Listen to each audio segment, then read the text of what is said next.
In this video, we're going to look at finite verbs. So, what is a finite verb? Well, here's a definition. A finite verb is a verb that has a subject and shows tense. Let's look at those 2 points again. Has a subject and shows tense. Here is an example. Tony argued for an hour. Well, the verb here is argued. We're not going to discuss what a verb is in this lesson, but I do just want to show you this. Remember, verbs describe actions, and that includes physical actions, mental actions, and states of being. And it's this states of being one that I want you to concentrate on. So, the taco is delicious. The most common state of being verb is to be. And you will see that in forms like am, is, are, was, and were. And very often in a sentence, one of these verbs is the finite verb. Okay, just keep an eye out for that as we go through the lesson. Let's examine the verb argued. Well, it has a subject, so it passes this test. And here we have tense. Does it tell us the tense? Well, yes, it does. It tells us that this happened in the past. It shows us the past tense. So it passes this test as well. In this sentence, the word argued is a finite verb. It has a subject and it shows tense. Let's put up another example with Alfredo. In the summer, Alfredo sells ice creams. The verb is sells. Yes, it has a subject, so it passes that test. And it shows us tense, in this case the present tense, so it passes that test. So sells is the finite verb. Now, here is a key point. A finite verb is one word. Let's put up a similar example to the last one. Alfredo is selling ice creams. Now, this time we have a verb phrase made up of 2 words. But a finite verb can only be one word. And in this case, it's the word is. When you have a verb phrase, the finite verb will be the first word in the verb phrase. And also remember what I said about the verb to be, those state of being verbs. They are very often finite verbs. Let's put is through the test. Well, it has a subject, so it passes that test. And it shows tense, the present tense, so it passes that test. Is the finite verb in this sentence. Let's put up a similar example, but let's change the subject and the tense. Alfredo and Anita were selling ice creams. Well, were selling is the verb. It's a verb phrase.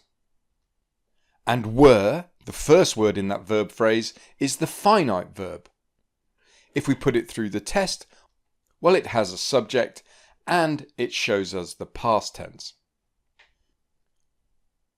In this example, were is what's called an auxiliary verb or a helping verb. And often a finite verb will be an auxiliary verb.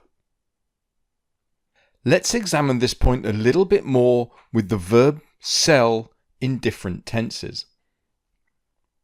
So there are 3 tenses: past, present, and future. In the past, it would be sold, present sells, and future will sell. Now look at this word. This is an auxiliary verb that helps us form the future tense.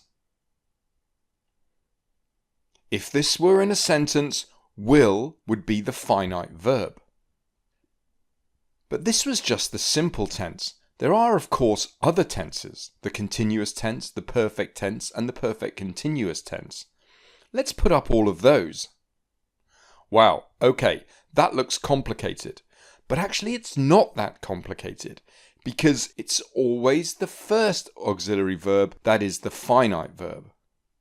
Let's do a quick summary of what we've covered so far. He bought a new jacket. Bought is the finite verb. It has a subject and it shows us the tense. Ewan is curious. Is the finite verb. It has a subject and it shows us tense. Tom will teach me French. Well, now we have a verb phrase because we have an auxiliary verb helping us form the future tense. That makes will the finite verb. It has a subject and it shows us tense. Remember, a finite verb is one word. Let's put up some similar examples. He had bought a new jacket. Well, the finite verb will be the auxiliary verb that is the first in the verb phrase. Had has a subject and it shows us tense. Ewan is being curious. Verb phrase, auxiliary verb, well, it has a subject and it shows us tense. Is the finite verb. Tom will have been teaching me French for a year. Okay, this time we have a verb phrase made up of 4 verbs.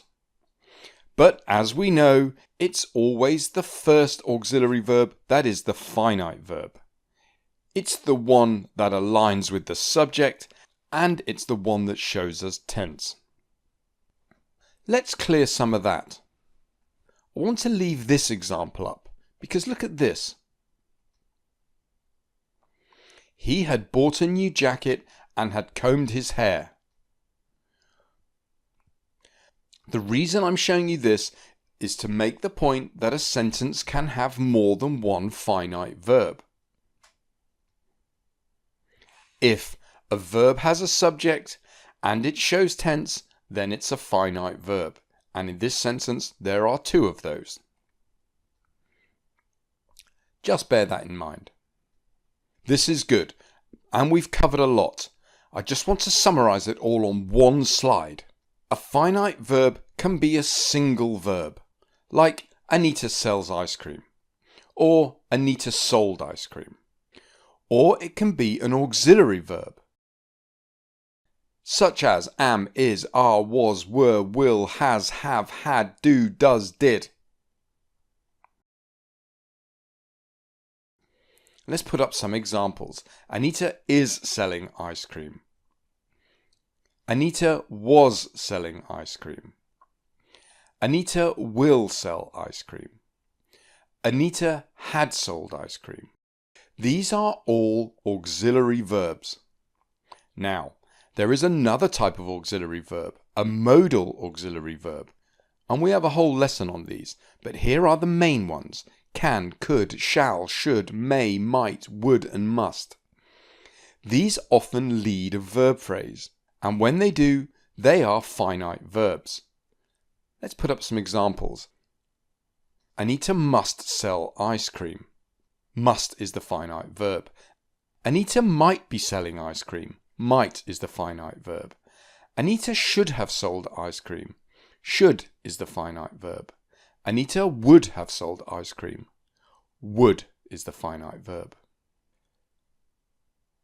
So, a finite verb is always one word, and it's the first word in any verb phrase. So, if the underlined words are the finite verbs, what are these? And that's what we're going to cover next. These are non-finite verbs. We have a whole lesson on non-finite verbs, but we're going to touch upon them in this lesson. What is a non-finite verb? There are 3 types of non-finite verbs. The first type is the participle. We have a whole lesson on participles, but here's an example. Tony had bought a new jacket. Well, had is the finite verb, but bought is what's called a past participle. It's used to form tense. Alfredo is selling ice creams. Well, we know that is the finite verb. Selling is what's called a present participle, and it is used to form tense. Something I need to tell you about participles is that they can also be used for adjectives. Look at this. Newly bought jacket. In this case, the participle is an adjective. The selling price. And here, the participle is also an adjective. So, when you study participles, keep an eye out for that. And remember, there are past participles and present participles. That's enough about those. The second type of non-finite verb is the infinitive verb. Again, we have a whole lesson on infinitive verbs, but here is an example. Tony wants to buy a new jacket. To buy is an infinitive verb. You can tell it's an infinitive verb because it's preceded by the word to, and that is often called the sign of the infinitive. But not all infinitive verbs are preceded by to, and here is an example. Alfredo must sell ice creams. Must is our infinitive verb. Remember, it's a modal auxiliary verb, and we've covered this. And this one is followed by what's called a bare infinitive. In other words, an infinitive without the word to. Let's move on. The third type is the gerund.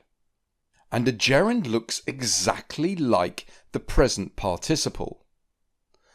But it functions like a noun. Don't worry, we have a whole lesson on gerunds as well, and I will leave links to these lessons in the description. So here are some examples of gerunds. He thought about buying a new jacket. In this sentence, thought is the finite verb. Buying is what's called a gerund. It's formed from a verb, but it's acting like a noun. Selling ice creams is his summer job. Is the finite verb. The word selling here comes from a verb, but it's functioning like a noun. Notice that gerunds end ing, ing, just like the second type of participle that we saw, the present participle. That's enough about non-finite verbs for this video. Let's clear that. I don't want to leave you with non-finite verbs. I want to leave you with a summarizing slide that tells you what a finite verb is. So, remember this. A finite verb can be a single verb or an auxiliary verb in a verb phrase or a modal auxiliary verb in a verb phrase. And remember these key points. A finite verb has a subject. A finite verb shows tense. And a finite verb is always one word. That is everything I want to say about finite verbs.